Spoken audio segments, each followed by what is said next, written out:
हजरत सैयदना उमर फारूक, सब बोलिए रदी अल्लाह ताला। हजरत उमर फारूक रदी अल्लाह ताला का मुबारक ज़माना है। हजरत उमर ने फौज भेजी ईरान के हुक्मरान के साथ जिहाद करने। ईरान के बादशाह ने 2 ईसाई जासूस भेजे, कहने लगा जरा पता तो करो मुसलमानों का रात का तरीका क्या है, मैं साफ बंदी कराता हूं। वो सारी रात साफ बंदी कराता रहा। 2 जासूस आए मुसलमानों की मालूमात करने। मालूमात करके जब वापस गए तो हजरत उमर फारूक रदी अल्लाह ताला अन्हु के सिपाहियों को देखा, गौर से पलटे तो बादशाह कहने लगा क्या हाल देख के आए हो? कहने लगा सारे मुसल्ले पे बैठे हुए, जितने घंटे हम वहां रहे हैं मुजाहिदीन मुसल्ले पे रहे, यूं लगता है जैसे उनका दुनियादारी से कोई ताल्लुक। और कहने लगे बादशाह कोई ऐसी ताकत है जिसको वो बुला रहे थे, कोई ऐसी कुव्वत है जिसको वो पुकार रहे थे। हमें भी वहां खड़े होकर महसूस होता था कि हां कोई है जो आ जाएगा इनकी मदद के लिए, कोई है जो पहुंचेगा इनकी मदद करेगा। ईरान का बादशाह कहने लगा मुझे समझ आ गई है, वो जिस्म की ताकत से ही नहीं लड़ते, वो कोई गैबी ताकत है जिससे वो लड़ते हैं। भाई वो गैबी ताकत भी तो हमारे पास हमने नाराज कर लिया ना, वो भी तो नहीं ना, मस्जिद का रुख भी तो कोई नहीं। और मैंने पिछले जुमे भी कहा था, फिर कहता हूं, वहन हो गया उम्मत को। नबी पाक ने फरमाया उम्मत को वो क्या है, दुनिया से मोहब्बत हो गई है, मौत से कराहत हो गई है, वहन है।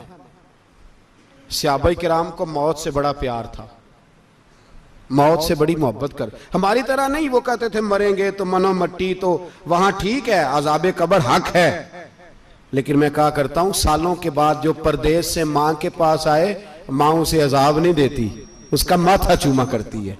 और भाई जो रब करीम की बारगाह में जाएगा, तेरा क्या ख्याल है, गल सड़ जाएगा? मदीने वाले हबीब ने फरमाया कब्रुल मोमिन रौज़तुम मिन रियाज़िल जन्ना, फरमाया मेरा मोमिन जब कब्र में जाता है तो अल्लाह जन्नत के सारे दरवाजे खोल देता है, वो तो अल्लाह की रहमत में पहुंचता है।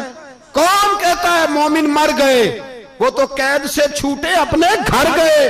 कौन कहता है कब्र में अजाब है तो सिर्फ अजाब ही है, हाँ मुजरिम को सजा मिलेगी, लेकिन मोमिन हमेशा जहन्नम में, वो बेलाखिर जन्नत में जाएगा, बेलाखिर जन्नत में जाएगा। और किसी दरवेश ने बात की, वो करके चले गए, बर कमाल ही कर गए, कहने लगे दोज़ख में मैं तो क्या, मेरा साया ना जाएगा, क्योंकि रसूल पाक से देखा ना जाएगा। नबी पाक सैयद आलम अलैहिस्सलाम के गुलाम तो देखो ना, सारी जिंदगी उमर फारूक, बुखारी पढ़ो तो सही, सारी जिंदगी उम्र हर नमाज के बाद कहते थे अल्लाह मरजुकना शहादतन फी सबीलिक, अल्लाह बिस्तरे पे मौत ना देना, मौत मुझे शहादत की देना। हजरत सैयदना मौला अली शेर खुदा करम अल्लाह ताला वजहुल करीम सारी जिंदगी कहते रहे अल्लाह अली ने मैदान में उम्र गुजारी है, इसे शहादत की मौत अता फरमा। ओ भाई ये तो शहादतें मांगने वाले। हजरत इमाम हुसैन मैदान करबला में खड़े थे, शिमर कहने लगा हुसैन तेरी चारों जानी मौत है, तो आप फरमाने लगे तुझे अभी हमारा पता ही नहीं, मौत से तो हमारा प्यार चलता है। और फरमाया ये शहादत तो हमारा पीछा करती है, पहुंच जाती है जहां हम होते हैं, मौत से डरा रहा है। मुसलमान का मरने को दिल नहीं करता, वरना वो इतनी बड़ी कोठी में कौन रहेगा। मरने को दिल इसलिए नहीं करता कि वो जो 6 करोड़ 10 करोड़ डॉलर लूट के रखे, मर गए तो खाएगा कौन। वो फकीर फाका मस्त थे, उनका घर ही कोई नहीं था, उनके बैंक बैलेंस ही कोई नहीं थे। वो कहते थे घर हमारा है वो जो हमारे रब ने तैयार किया हुआ है, हमारा बैंक बैलेंस है वो जो हमें जन्नत में जाके मिलेगा। उनका तो ये खाता ही कोई नहीं था, इसलिए वो शहादत की। हजरत उमर बिन जमू रदी अल्लाह ताला अन्हु मैदाने ओहद में 4 बेटे लेके आए। कितने बेटे बोल के बताए? 4 बेटे लेके उमर बिन जमू आए, और खुद एक टांग से लंगड़े से आप ही हैं, टांग छोटी है।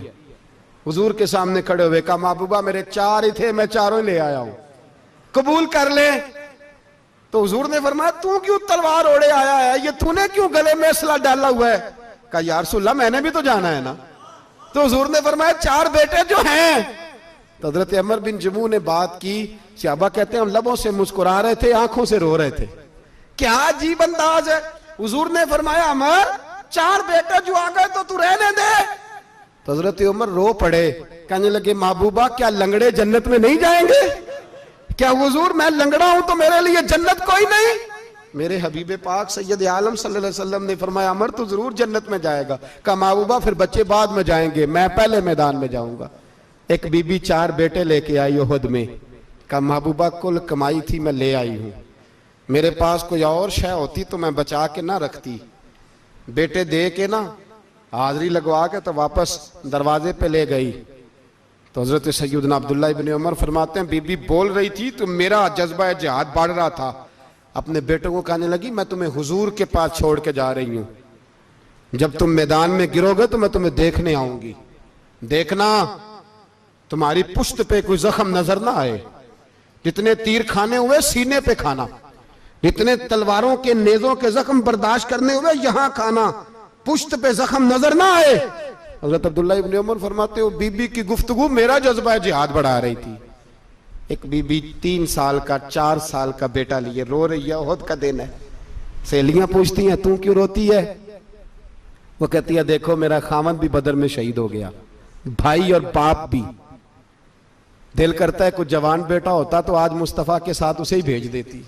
कोई जवान मेरे पास है ही 3 साल का तो क्या करूं, 3-4 साल का बच्चा क्या करेगा? पता नहीं क्या दलील आई, अचानक उठी, बेटे को सीने से लगाया, कपड़ा डाला, मस्जिद नबवी पहुंच गई। हजरत बिलाल कहते हैं मुझे मिली, कहने लगी बिलाल मुझे पता है हुजूर तैयारी करा रहे हैं जंग की, पर 2 मिनट अगर मेरी मुलाकात हो जाए। बिलाल हबशी कहने लगे हुजूर हम एक बीबी जिद कर रही है। हुजूर बाहर आए, कहने लगी हुजूर मैं फलां की बेटी, फलां की बहन, फलां की बेवा हूं, मैंने बदर में 3 शहीद दिए हैं, अब मेरे पास ये 3 साल का लाल ही बचा है, बड़ा फख्र है मेरा। लोग मुझे शहीद की बेवा, शहीद की बेटी, शहीद की बहन करते, दिल करता है शहीद की अम्मा भी कहीं जाऊं तो मेरा बेटा ले लें। सैयदना बिलाल कहते हैं हुजूर मुस्कुराए, कहने लगे ये 3 साल का नौनिहाल क्या करेगा? कहते हैं अम्मा का अजीब जज्बा है। कहने लगी महबूबा सुना है असला भी थोड़ा ही है, ढालें ज्यादा कोई नहीं, मेरा बेटा साथ रख लें, जब आपकी तरफ कोई तीर आया ना तो मेरा बेटा ढाल के तो इसको ढाल बना के आगे कर देना। महबूबा ढाल तो बानी सकता है ना। हजरत बिलाल फरमाते हैं मुस्तफ़ा करीम ने फरमाया जा मैंने कबूल किया, कयामत के दिन बेटा घर ले जा, जब तेरा नाम पुकारा जाएगा तो शहीद की अम्मा कह के पुकारा जाएगा, जा तू घर ले जा। कहते हैं चलते चलते एक गरीबनी और आ गई, इतनी सी अट्टी बान की, इतनी सी। बिलाल हुजूर से मुलाकात हो जाएगी, नबी पाक आ गए तो कहा महबूबा ये गलबा इस्लाम में मेरा भी हिस्सा डाल ले। हुजूर ने फरमाया ये क्या है? कहने लगी हुजूर खामद फौत हो गया, औलाद अल्लाह ने बेनियाजी से दी नहीं, सवेरे चरखा काट के रिज़्क़े हलाल खाती हूं, मेरे पास ना ये इतना सा बान है, एक घोड़े की लगाम बन जाएगी, महबूबा हिस्सा तो डाल जाएगा ना दीन के लिए, मेरी कबूलियत हो जाएगी। मेरे हबीब ने हाथ उठाए और दुआ मांगी, कहे अल्लाह जितना तू मैदान के मुजाहिदों को अजर अता फरमाए उतना इस गरीबनी को भी अता फरमाना, उतना इसे भी देना। भाई ये जज्बे थे, ये रंग था उम्मत मुस्लिमा का, इसलिए काफिर घर में बैठ के कांपा करता था। अब उसे पता है ये एसी वाली कार से नहीं निकल सकते, उसे पता है कि हमने इन्हें बोतल पे लगा दिया है, अब ये पेप्सी मरिंडा और ये पी के खाने के साथ तो ये मस्त रहते हैं, अब ये नहीं निकल सकते घर से, हमने इन्हें उन चीजों पे लगाया है जो इनके वजूद को खोखला कर रही, अब कैसे मैदान में निकलेंगे? वो इसलिए नहीं डरता कि वो तेरी आसाइशों, तेरी जिंदगी में आने वाली सहूलतों से आशना है। मौत बिस्तर पे भी आ जाती है, लेकिन जिसको मैदान में आती है वो सारी जिंदगी जिंदा रहता है, वो सारी जिंदगी जिंदा रहता है। भाई मरना तो है, लेकिन अगर जिंदगी दीन के काम आएगी तो अमर हो जाओगे, बच जाओगे।